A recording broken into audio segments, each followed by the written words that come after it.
छवि शर्मा जी। श्री हरिवंश महाराज जी।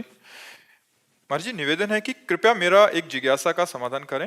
अक्सर देखा गया है कि लोग किसी को किसी कार्य के लिए विवश करने हेतु कसम का सहारा लेते हैं। कभी बच्चों की कसम, कभी अपनी, तो कभी गुरुदेव की कसम दिलाकर काम करवा लेते हैं। मेरा प्रश्न है कि कसम का वास्तविक महत्व क्या है? क्या ये उचित है किसी को भावनात्मक रूप से दबाव लेकर उससे कार्य करवाना, जब कोई किसी की कसम का तात्पर्य होता है प्रतिज्ञा। आज से मैं ये गंदा कार्य नहीं करूंगा, ये कार्य नहीं करूंगा, ये व्यसन नहीं करूंगा, ये इसके लिए कसम खाई जाती है। ऐसे किसी को जबरदस्ती नहीं खवाया जाता। कसम का मतलब होता है प्रतिज्ञा।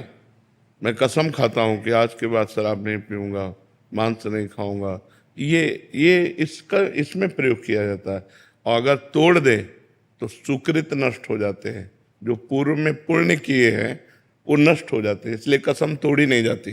मैंने कसम खा लिया, अब हम चाहे प्राण निकल जाए, हम कसम नहीं तोड़ सकते। लेकिन किसी दूसरे को अपने काम बनाने के लिए कसम खवाने पे लागू भी नहीं होती। जैसे कि तुम्हें तुम्हारे पुत्र की कसम है, तुम ऐसा करो, वो लागू नहीं होगी। उसमें डरना नहीं चाहिए। जैसे कोई कह देना तुम्हें भगवान की कसम है, आप ऐसा करो, तो वो लागू नहीं होगी। वो लागू तब होगी जब हम स्वीकार करेंगे। अगर हम स्वीकार नहीं करते तो वो कसम का कोई प्रभाव नहीं रहेगा।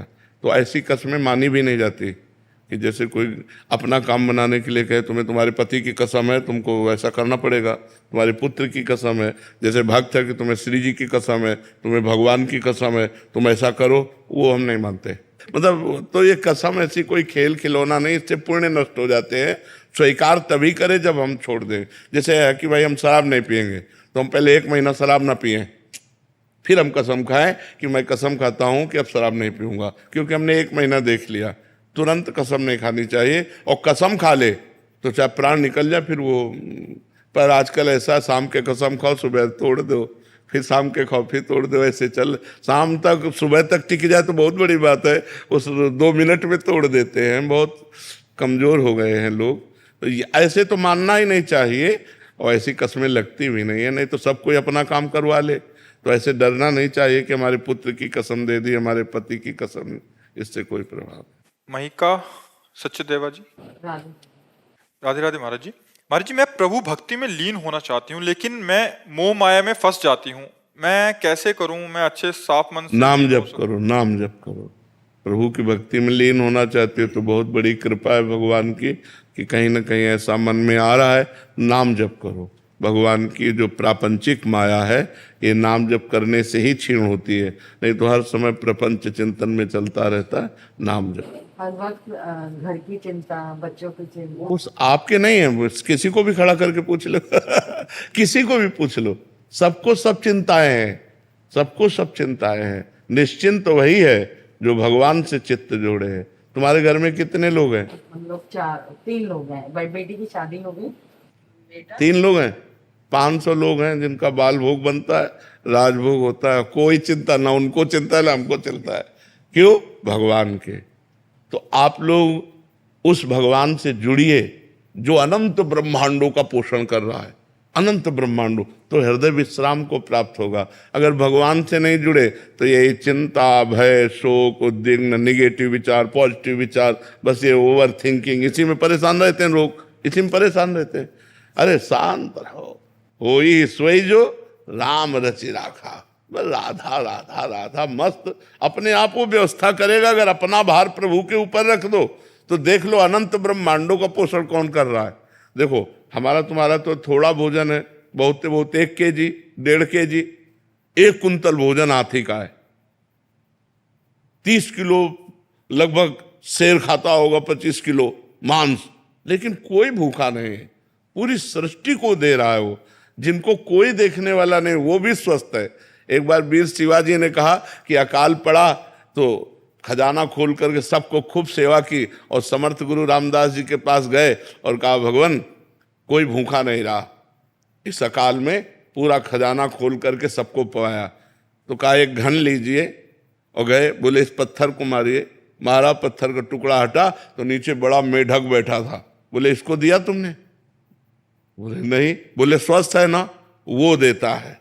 कभी गर्व मत करो कि मैंने किसी को दिया, देनहार कोई और है, देत रहते दिन लैन। तो इसलिए नाम जप करो और चिंता मत करो, होई सोई जो राम रचि राखा, वही होगा जो होने वाला है, और जो नहीं होने वाला वो होगा नहीं। बस निश्चिंत रहो, मस्त रहो, डरो मत, गलत आचरण मत करो, नाम जप करो, बढ़िया मस्त रहोगे। सुहानी चौधरी जी बिहार से। श्री हरिवंश महाराज जी। महाराज जी, जही विधि तो ही प्यारी लागो, तैसी मोही कीजिए प्यारी। महाराज जी, आप कहना चाहते हैं कि प्रभु से, श्री जी से, गुरुदेव से ऐसा प्रेम कैसे हो कि इन नेत्रों में वो बस जाएं? हमारे पास एक ही उत्तर है, आचरण पवित्र, नाम जप, सब कुछ हो जाएगा। पानी मथने से भले घी प्रकट हो जाए, बालू पेरने से भले तेल प्रकट हो जाए, पर बिना भजन के आपका जीवन आनंदमय नहीं हो सकता। बारी मथे घृत होए बरु, सिकता ते बरु तेल, बिनु हरि भजन न भवतरी, या सिद्धांत पेल।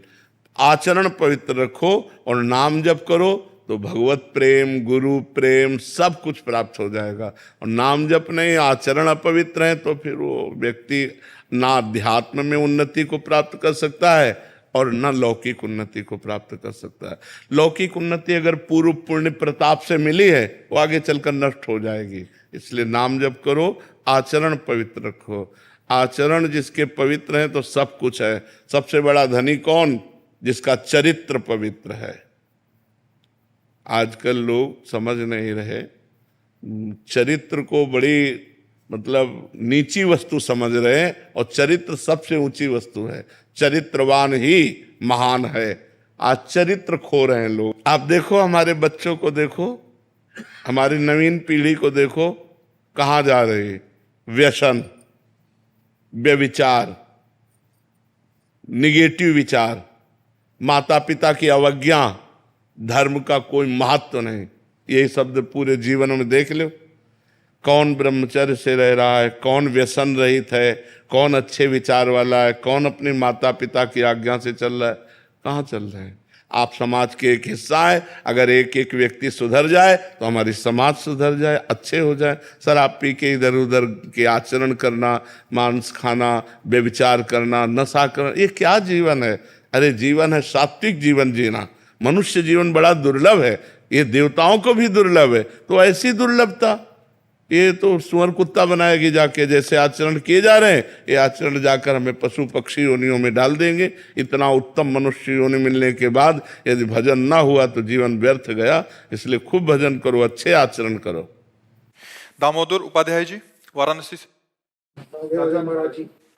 महाराज जी, आप कह रहे हैं कि आप ज्ञान मार्गी गुरु से दीक्षा ली है, बट आपका बचपन से ही कृष्ण भक्ति में ज्यादा वो था, और अपनी इच्छा अनुसार गोपाल जी के नाम का मंत्र गुरुदेव से लिया था। महाराज जी, अब ये कह रहे हैं कि गीता और गोपाल ही में इनकी श्रद्धा है, जो गुरुदेव से ज्ञान मार्ग की दीक्षा मिली है उसमें कोई वो नहीं है। तो महाराज जी ऐसे चुपचाप नाम जप करो, जो गुरुदेव ने नाम दिया, और गोपाल जी से प्रेम करो। ज्यादा समय नहीं रह गया है, चलना है भगवान के पास, चलना। नाम जप करो, हर श्वास नाम जप करो। तो जिस श्वास में आखिरी होगा उसी में भगवान मिल जाएंगे।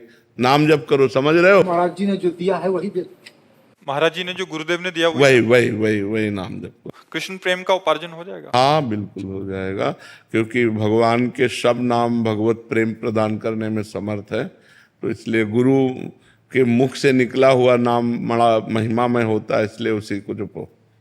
पुष्पा राणा जी रोहतक से। राधा वल्लभ श्री हरिवंश महाराज जी। महाराज जी, आत्मा का निर्माण किसने और क्यों किया? मैं इन सब प्रपंच में क्यों हूं? आत्मा का कहीं निर्माण होता है? आत्मा तो स्वयं ब्रह्म है, वो किसी के द्वारा निर्मित थोड़ी है। निर्माण पांच भौतिक देह का होता है, निर्माण सूक्ष्म शरीर का होता है, निर्माण कारण शरीर का होता है, आत्मा का थोड़ी होता है। समझ पा रहे हो? आत्मा का निर्माण नहीं होता। आत्मा को जानती हो? एक आवाज होती है जब हम कुछ गलत। वही आवाज, ये सब प्राकृतिक है। तुम्हारी कान, तुम्हारे नेत्र, तुम्हारा नाक, तुम्हारा मुंह, तुम्हारा शरीर, ये पंचभूतों से बना है। अंदर जो सिस्टम मशीन सूक्ष्म शरीर है, वो भी प्राकृतिक है, माया से रचित है। उसके अंदर जो कारण शरीर, वो भी माया से। आत्मा सबको प्रकाश देती है, वो शांत प्रकाश स्वरूप है। ये सब आवाजें इंद्रियों में होती है, उसमें नहीं होती। वो शांत, शांताकारम, वो शांत है। पहले भजन करो डट के। और ये क्यों रचा, कैसे रचा, आपकी रचना है। आप फंस गए अपने स्वरूप को भूल करके। आप अपने को स्त्री मानते हैं ना, तो आप अपने को आत्मा तो नहीं मानते। अब जो कर्म कर रहे हैं वो आगे फंसाव डालता चला जाएगा। जैसे मकड़ी अपने जाल को बुनती है अपने अंदर से और उसी में खेलती है, ऐसे हम अपनी वासनाओं से खेल रहे हैं। हम अपने कर्म में फंसते चले जा रहे हैं। आप वासना मुक्त हो जाओ, मुक्त हो गए। आप ब्रह्म स्वरूप हैं। सर्वम खलमिदम ब्रह्मणे नास्ति किंचन, किंचन मात्र भी ब्रह्म के सिवा कोई नहीं है। पर हम अपने को ब्रह्म थोड़ी मान रहे, अपने को पुरुष मान रहे, अपने को स्त्री मान रहे, अपने को अच्छे कर्म करने वाला, बुरे कर्म करने वाला, ये सब मानकर हमारी मान्यता ब्रह्म भाव से हट गई तो हम भटकते घूम रहे हैं। अध्यात्म गुरु बनाकर नाम जप करके, शास्त्र स्वाध्याय करके हम अपनी भूल मिटाते हैं। कोई नई बात नहीं करते, भूल मिटाते हैं। हम भूल में भटकते जा रहे हैं, भूल मिट गई तो स्वरूप में स्थित हो गए, ब्रह्म स्वरूप हो गए। भगवान कहीं और थोड़ी है, आप में ही है और आप ही है। दोनों बात समझो। जब तक समझ में ना आवे तब तक आप में ही है, और जब समझ आएगी तो समझ में आपको अनुभव में आएगा कि आप ही है। सोई जाने जेह देहु जनाई, और जानत तुम्हें हो जाई। जो आपको जान गया वो आप में हो गया। तो आप में हैं और आप ही हैं। जब ये अनुभव हो जाता है आप में है तो भक्ति में मस्त हो जाता है, और जब आप ही हैं तो ब्रह्म में स्थित हो जाता है। अब ये साधना है, साधना करो तो धीरे धीरे समझ में आ जाएगा। डिविन शर्मा जी, नोएडा से। श्री हरिवंश। राधे राधे महाराज जी। महाराज जी, जब से आपके श्रीमुख से ये सुना कि मंदिर में गिरे हुए फूल, प्रसादी, तुलसीदर आदि यदि अनजाने में भी चरणों में आ जाएं तो हमारे द्वारा किया गया सारा भजन तप जब पुण्य नष्ट हो जाता है, तब से मन अत्यंत विचलित हो गया। जब भी मंदिर जाता हूँ हर पग डरते रखता हूँ। यदि कोई पुष्प या तुलसी मेरे पाँव के नीचे आ गई तो ऐसा लगता है कि उठा हृदय के बहुत माथे पे रख लेना चाहिए। जैसे पैर में लग गए तो उठा के माथे पे रख लेना चाहिए, जेब में डाल लेना चाहिए। यमुना जी या ऐसे पवित्र जगह जो मान लो फूल या ऐसे, तो वो फूल जो प्रभु के श्रीअंग में चढ़ा हो, और अन्य फूलों से नहीं। महाराज जी, प्रसादी मिलती है जैसे महाराज, हाँ हाँ हाँ तो पत्तियां वगैरह गिरती हुई जाती हाँ, वो ऐसे सावधानी रखनी चाहिए लेने वालों को। पर अपने जैसे पैर के नीचे आ जाए तो माथे पे रख ले तो वो अपराध फिर मुक्त। ऐसे चलना पड़ता है जैसे बिल्कुल। हाँ, अब ये तो हम भी चलते हैं ऐसे, मंदिर जाते हैं तो हम ऐसे देखते जाते हैं। अगर सामने तुलसी दिखाई दी तो रुक गए, तुलसी जी को उठा लिया, या कोई पास हुआ तो बता दिया ऐसे उठाओ। पैर रखना, इसीलिए देवालय, तीर्थयाटन, इनमें बहुत सावधानी रखी जाती है कि हमें अपने पुण्य बचाने हैं, पुण्य नष्ट नहीं करने हैं। अब जैसे भगवान का प्रसादी जो वो अगर गिर पड़ा उस पर पैर रख, इसका एक कथा है। पुष्पदंत जी भगवान शिव जी के एक पार्षद हैं। तो काशी नरेश का बगीचा था जो विश्वनाथ जी के लिए वो पुष्प रखते। तो काशी विश्वनाथ जी के पार्षद हैं तो रात्रि में ही ले आते थे। अब दिव्य अंतर ध्यान गति से तो आसपास सब सैनिक लगे रहते और सुबह सारे फूल गायब। तो राजा ने कहा चोर अगर चोरी करता तो बाहर से आता, ये फूल कैसे गायब हो जाते हैं? तो विद्वानों ने बताया ये चोर अंतर ध्यान होके आता है, ये चोर ऐसा नहीं है, दिव्य चोर है। तो उनका चोर को कैसे पकड़ा जाए? तो उनका विश्वनाथ जी के जो प्रसादी बिल्व पत्र फूल है बगीचे में डाल दीजिए, वो शक्तिहीन हो जाएंगे। जहाँ पैर पड़ेगा पुण्य नष्ट होंगे, पकड़ में आ जाएंगे। ऐसा ही किया गया। तो जो ही उन्होंने पैर रखा सारी शक्ति नष्ट हो गई। अब उन्होंने विचार किया ये तो मतलब मनुष्य लोग हमें पकड़ लेंगे, और दिव्य पार्षद तो महिमना पारंते, ये महिमना स्तोत्र, तुरंत उन्होंने महिमना स्तोत्र की रचना की और बिल्वपत्र को प्रणाम करके माथे पे लगा, अंतर ध्यान हो गए। महिमा स्तोत्र से तुरंत सारी शक्ति उनकी जागृत हो गई। शिव महिमा स्तोत्र है। तो ऐसे ही जैसे भगवान का तुलसी दल है या पुष्प आदि है, हमारे पैरों पे पड़ जाए तो हमें माथे पे लगा के राधा राधा राधा राधा राधा, तो उससे क्षमा हो जाता है। पर सावधानी रखे, भगवान ने आंख दी है बचाने के लिए। पर बाहरी लोग इन बातों को जो जानते नहीं ना, तुलसी की माला ली ऐसे तुलसी गिराते चले जा रहे हैं, फूल माला ऐसे ली जाती है। माला प्रसाद मान लो मिला ना, उसे ऐसे वस्त्र में लिया जाता है। पर आजकल वस्त्र ऐसे नहीं। अब मान लो कैसे लोगे आप, गमछा हो तो उसमें ले लें, अब शर्ट में लेंगे तो पेट खुल रहा है, ऐसे थोड़ी बोले। तो वैसे इसीलिए अपने भारतीय जो पोशाक है वो बहुत बढ़िया है। अपना धोती कुर्ता या पैजामा कुर्ता पैजामा और एक गमछा जरूर रहता था। अब तो गमछा किसी के पास नहीं है। तो वैसे प्रसाद जो माला प्रसाद है वो ऐसे लेने में ज़्यादा अच्छा रहता है। पर अब कैसे ले, किसी के पास गमछा तो रहता नहीं। हम तो बाबा जी इसलिए अचला है, सबके पास तो अचला है। तो भी बड़ी सावधानी से ले ले, जिससे गिरे ना, और जिसके पैरों में लग जाए वो उठाकर माथे पे लगा ले। प्रसाद वगैरह मिलता है, भीड़ इतनी होती है, धक्का मुक्की होती है, तो मतलब इतना भी मौका नहीं मिलता कि नीचे झुक भी जाएं। हाँ बिल्कुल, कहीं कहीं ऐसा तो नेत्रों से प्रणाम कर ले। मान लो ऐसा धक्का लगा, आप आगे गए तो नेत्रों से प्रणाम कर लो। हृदय में जो जलन होती है वही उसका पश्चाताप हो जाता है। जो हृदय में ताप होता है वही उसका पश्चाताप हो जाता है। आयुषी गर्ग जी लंदन से। राधे राधे। राधे राधे महाराज जी।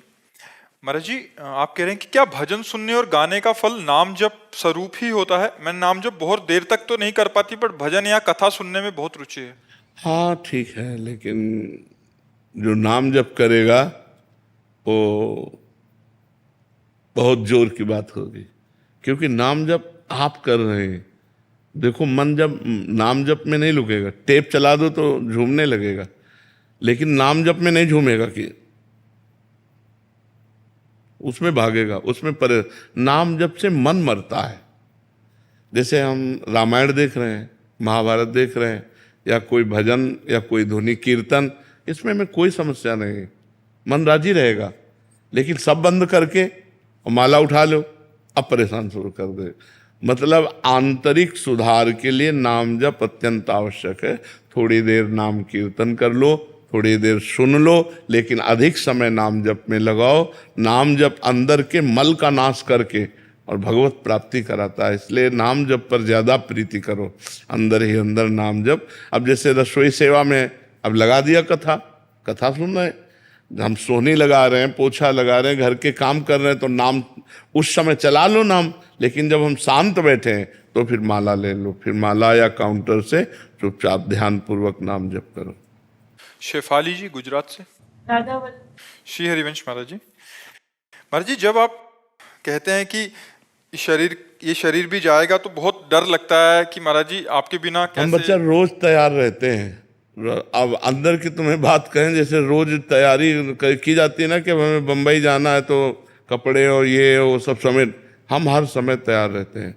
क्योंकि किडनी फेल है, अब 20-22 साल हो गए, अब कितने दिन चलेगी भगवान की इच्छा।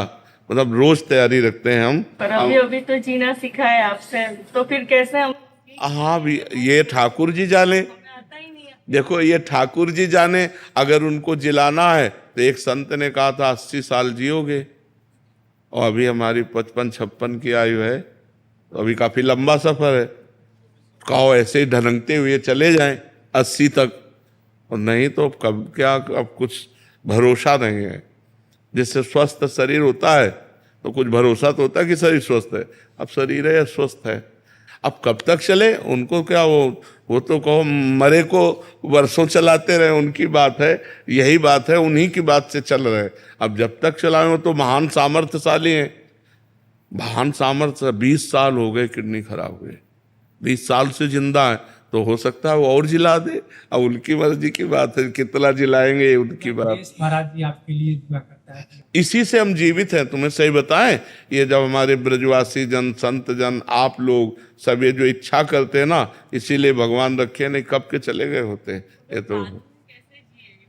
हाँ अरे आप तो मान लो गृहस्थी में हो, हमारे बच्चे तो विरक्त हैं, ये केवल हम ही से जी रहे हैं। अपने माता पिता भाई बंधु सबको छोड़कर केवल हम ही से जी रहे हैं। इनसे पूछो कि कल अगर हम एक दिन ना आवे ना तो सब उदास हो जाते हैं। एक बार चाहे दर्शन दे जाओ, पर एक बार दर्शन दे जाओ, नहीं हम जिएंगे कैसे? तो कल सोचो इनकी क्या दशा होगी।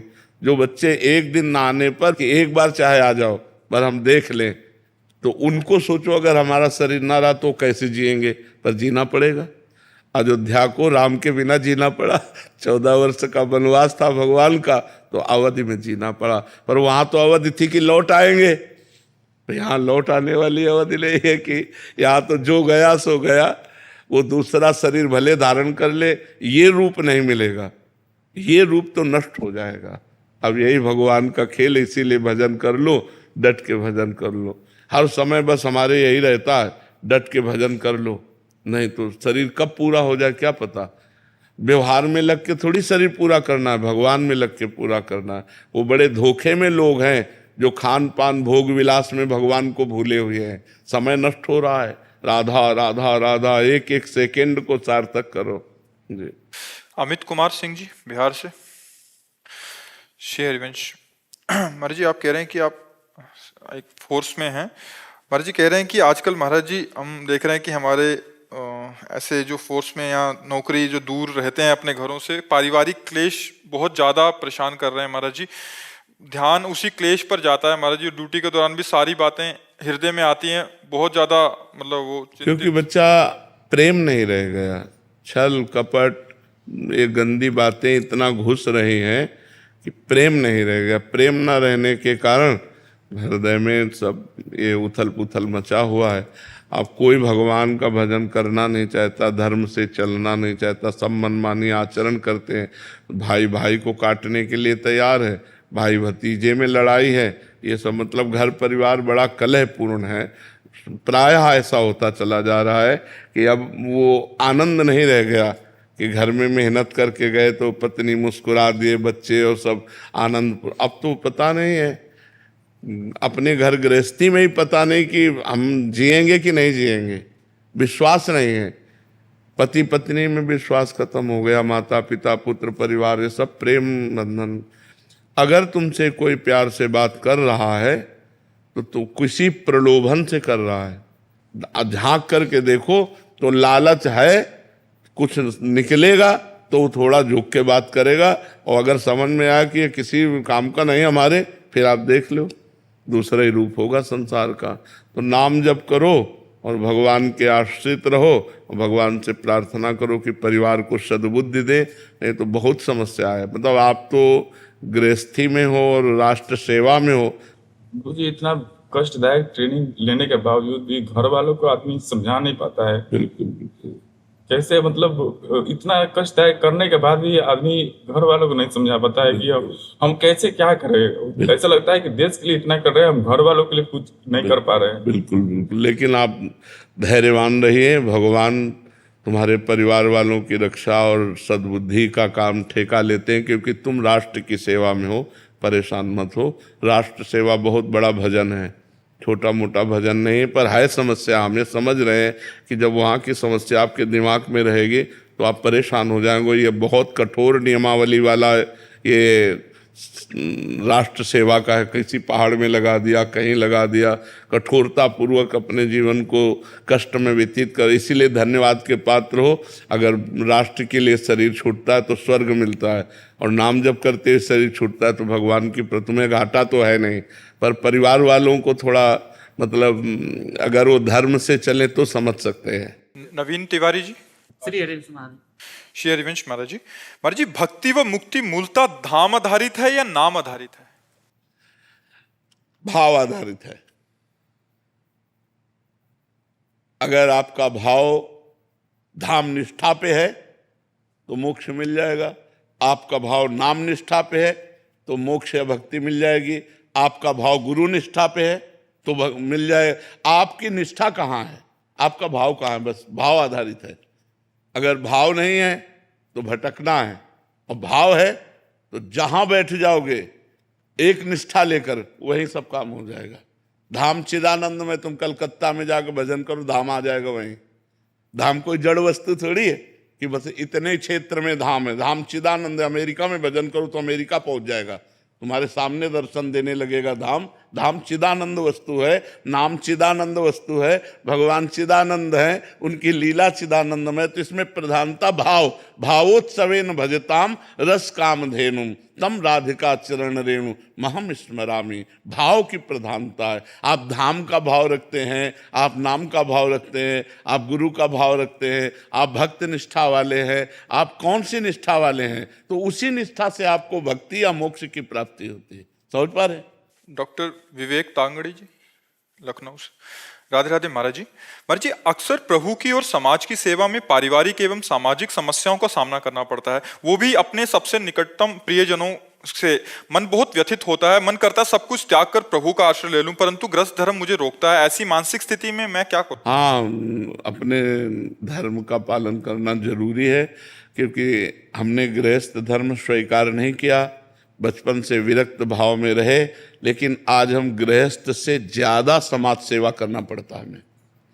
गृहस्थ में तो 5-7 लोग होंगे, हमारे पास 500 लोग हैं विरक्त, और अगर ऐसे जोड़ो तो 10,000 लोग हैं। आप लोग सब हमारे ही, तो आप लोगों से बात करना पड़ता है, आप लोगों को प्रश्न उत्तर देना पड़ता है, आप लोगों की समस्याओं को जब हम सुनते हैं और उसका उत्तर देते हैं तो उसका चिंतन भी होता है। जैसे एक ने प्रश्न किया था, आप गृहस्थ में तो गए नहीं लेकिन गृहस्थी की सारी बातें बता देते हो, तो हम कहा आप लोगों से सीखा है ये आप लोगों से सीखा है। संसार के गुरु तो तुम ही हो, तुम ये सिखाते हो। हमारी गृहस्थी में ये समस्या है, हमारी ये समस्या है, हम ऐसा करते हो, तो हम पकड़ रहे हैं एक एक को, और वही हमारे दिमाग में आ रहा है। तो सोचो, हम अपने दिमाग को संसार के संबंध से हटाने के लिए बाबा जी बने थे। आज हमें पूरे संसार का ज्ञान है, बचपन से लेकर जब मरने तक का ज्ञान है। शास्त्र का तो ज्ञान है, व्यवहार का तुम अपने घर का केवल जानते हो, हम हजारों घर की बात जानते हैं, क्योंकि हम हजारों से मिलते हैं। तो हमें लगता है गृहस्थी धर्म का त्याग ना करे, वहीं रह करके नाम भजन करे तो बहुत अच्छा, बहुत अच्छा है। नहीं तो अगर आप मान लो गृहस्थ धर्म का त्याग करोगे, किसी आश्रम का आश्रय लोगे, किसी न, अब ऐसी तो नहीं कि गुफाओं में जी लो, कंदमूल फल खा लो। अरे बेर भी पैसे से मिलेगा, बाहर शौच हो सकते, डंडा लगेगा, डंडा मारा जाएगा, बाहर कहीं शौच नहीं हो सकते। अगर जो विरक्ति अवस्था में हम लोगों ने जीवन जिया, भर करके गंगा जी से कमंडल पानी पीकर भूख मिटाई, पानी नहीं है, पहले हैंडपैप आदि कुआं आदि सब सूख गए, खत्म खेल। तो अगर परिक्रमा लगाना है और प्यास लगी है तो पैसा से पानी खरीदो। तो इसलिए दूसरों का दान पुण्य लेने से अच्छा भैया अपनी कमाई का घर गृहस्थी में रहकर परिवार का पोषण करो, खूब नाम जप करो, भजन करो, यही सब भगवत प्राप्ति के लिए है। बाबा जी बनने की कोशिश मत करो, नहीं जो कुछ है वो भी गवा देते हैं। जो भजन पूजन है, अब मान लो 1000 लोग प्रणाम कर रहे हैं तो फिर ही थोड़ी कर रहे हैं, उनको उसका पुण्य मिलेगा। कोई हमें भोजन दे रहा है, उसका पुण्य मिले, कोई रुपया दे रहा है, कोई कपड़ा दे रहा है। तो ये जब व्यवस्थाएं चल रही तो इसमें भजन ही तो खर्चा हो रहा है, और आप मेहनत से कमाए, आप खाए, औरों को खवाए, भजन की तो बहुत बढ़िया। तो हमें लगता है गृहस्थ आश्रम में रहो। अब कलयुग का समय आ गया, कोई ऐसी गुफाएं नहीं, कोई कंदराएं नहीं, कोई ऐसी जगह नहीं कि घर त्याग कर वनवास किया जाए। कहाँ वनवास करोगे? रहना तो उसी में पड़ेगा। तो इससे बढ़िया है अपने घर में रहो, नाम जप करो, और खुद धर्म से कमा के परिवार का पोषण करो, और बन जाए तो एक दूसरे को भी 4 रोटी की व्यवस्था कर दो। ये बढ़िया बात है। महाराज जी गुरुकुल खोला है तो बच्चों को आशीर्वाद। हाँ बिल्कुल बिल्कुल, तो बहुत अच्छी बात है। उनको अपने जो धर्म शास्त्र के अनुसार संस्कृति है उसको समझाना बहुत अच्छी बात है। ब्रह्मचर्य पर ध्यान देना, त्रिकाल संध्या करना, शास्त्रों का स्वाध्याय करना, अपने पूज्य जनों के साथ आदर का बर्ताव करना, ये तो गुरुकुल में सिखाया ही जाता था, और तभी हमारी समाज बड़ी पवित्र थी। अब आजकल की आधुनिक पढ़ाई में अध्यात्म को छोड़ दिया तो फिर वही व्यसन व्यभिचार इसमें उतर गए, क्योंकि कंट्रोल करने वाला तो अध्यात्म है। अध्यात्म को छोड़ दिया, आधुनिकता को स्वीकार किया, तो व्यसन बढ़ रहा है बच्चों में, व्यभिचार बढ़ रहा है बच्चों में। नहीं, अच्छा इतने लोग बैठे हो, हृदय से विचार करके देखो, आज हमारा समाज गलत रास्ते की तरफ जा रहा है कि नहीं? जो नवीन पीढ़ी है गलत रास्ते की तरफ जा रही कि नहीं जा रही? अगर माता पिता रोक नहीं रहे, शास्त्र पढ़ नहीं रहे, तो अगर धर्मगुरु या संत जन नहीं रोकेंगे तो रोकेगा कौन? हमें बताओ। नहीं तो सब बच्चे पहले संस्कृत पद्धति के अनुसार वेद पद्धति के अनुसार रखे जाते थे तो उनके संस्कार हो जाते, त्रिकाल संध्या करना, गायत्री जप करना, अनुनय विनय के साथ अपने गुरुदेव के चरणों में प्रीति करना और ब्रह्मचर्य से रहना, ये सब उनके अंदर संस्कार लाते हैं। तो बहुत अच्छी बात है, आप गुरुकुल में अपने विद्यार्थियों को संयम की शिक्षा दीजिए, नियम की शिक्षा दीजिए और भजन भी कराइए, थोड़ी देर नाम जप करवाइए, जिससे बुद्धि पवित्र रहेगी। मनीष जोशी जी, पुष्पा जोशी जी। राधे राधे। राधे राधे महाराज जी। महाराज जी, अथक प्रयासों के बाद यहाँ पूर्ण निष्ठा से भी भक्ति करने पर अधिक शांति और लक्ष्य की प्राप्ति ना हो तो महाराज जी इसका क्या कारण? नहीं, गलत है, अनुभव गलत है। अथक प्रयास और पूर्ण निष्ठा, बकाया क्या रह गया? अभी हम अथक प्रयास नहीं कर रहे हैं, अभी पूर्ण निष्ठा नहीं है, बात हमारी समझ लो। नहीं, पूर्ण निष्ठा और अथक प्रयास भगवान अधीन हो जाएंगे प्यारे, भगवान अधीन हो जाएंगे। हमारा अथक प्रयास हो, अथक प्रयास नहीं, अथक प्रयास नहीं। अभी हम विषयों में मनोरंजन करते हैं तो अथक प्रयास कहाँ? अभी शरीर सुख को भोग कर रहे हैं तो अथक प्रयास कहाँ? अथक प्रयास तो तब जब खान पान नहीं भावे है, नहीं कोमल वसन सुहावे है, सब विषय लगे ते खारा है, हरि आशिक का मग्न आ रहा है। नारायण हरि भजन में ये पांचों न सुहात, विषय भोग, निद्रा, हंसी, जगत प्रीति, बहुबात, तब मानेंगे कि आपका अथक प्रयास रहा। और पूर्ण निष्ठा कहीं डिग नहीं सकते। अरे माया को परास्त करके परमात्मा को प्राप्त कर ले, ये दो शब्द बहुत जोर के हैं, अथक प्रयास और पूर्ण समर्पण। अब ये हम नहीं मानने वाले कि अथक प्रयास और पूर्ण समर्पण करने वाला हार सकता है, हम ना, क्योंकि उसी मार्ग में चले हैं, तो हम कैसे माने? अथक प्रयास और पूर्ण निष्ठा और असफलता, ये शब्द ही नहीं बनता, ये शब्द ही नहीं बनता, ये बनता ही नहीं। क्योंकि मान लो आप कितना भजन करते हैं हम तो ये नहीं जानते, लेकिन हम कितना भजन करते हैं तो हम जानते हैं ना। हम अपने प्रयास को देखा, अथक प्रयास, 8-8 दिन भोजन नहीं मिला, लेकिन हम परमार्थ से कभी उदास नहीं हुए, कभी हटे नहीं, कभी घर याद नहीं आया भगवान के मार्ग में। तो अथक प्रयास और पूर्ण समर्पण, दोनों शब्द जीवन में, पूर्ण समर्पण, कोई नहीं हमारा प्रभु के सिवा, तो हम आज भी विजयी बैठे हैं। हम लोगों में जब तक भगवान की शरणागति नहीं होगी, जब तक भजन नहीं होगा, तब तक दुर्वासना मम सदा परिकर्षयन्ति, दुर्वासना खींचती रहती है, वो हमको अशुद्ध करती रहती है। अच्छा, मान लो जैसे अभी किसी भाई ने कहा कि हम गलत चलते थे, सत्संग सुन करके सुधरे। किसी ने कहा था, अभी आपने कहा, अगर आप सत्संग ना सुने होते तो आपको पता ही नहीं चलता कि सत्मार्ग क्या है, असत्मार्ग क्या है। तो सत्मार्ग सुना तो तुम में हिम्मत आई और सत्मार्ग में चले। तो शास्त्र कोई पढ़ता नहीं, मोबाइल का जमाना है और स्मार्ट मोबाइल है तो बहुत बड़ा स्मार्ट बना देगा, वो नहीं बना देगा। छोटे छोटे बच्चे संसार की सब बातें जानते हैं, तो अब उनके अंदर जो बातें पहुंच रही हैं, गंदी क्रियाओं की तरफ जो आकर्षण हो रहा है, जो व्यसन की तरफ आकर्षण हो रहा है, वो उनको कौन बचाए? अगर आप लोग अपने बच्चों को नहीं सावधान करेंगे तो गिरते चले जाएंगे, और जब गिर जाएंगे क्योंकि उनके आचरण भ्रष्ट हो गए, तो अब उनमें विवेक नहीं रहा, विनय नहीं रही, गंभीरता नहीं रही, नम्रता नहीं रही, तो आपसे ऐसे बात करेंगे जैसे नहीं करना चाहिए। बुजुर्गों का अपमान करते हैं आज के बच्चे, सम्मान कहाँ दे रहे हैं, तो शुद्ध कहाँ बुद्धि रही, अशुद्ध हो रही है। इसलिए खूब नाम जप करो, व्यसन का त्याग करो, गंदे आचरणों का त्याग करो, तो भगवान की कृपा से मानव जन्म आनंदमय बना रहेगा।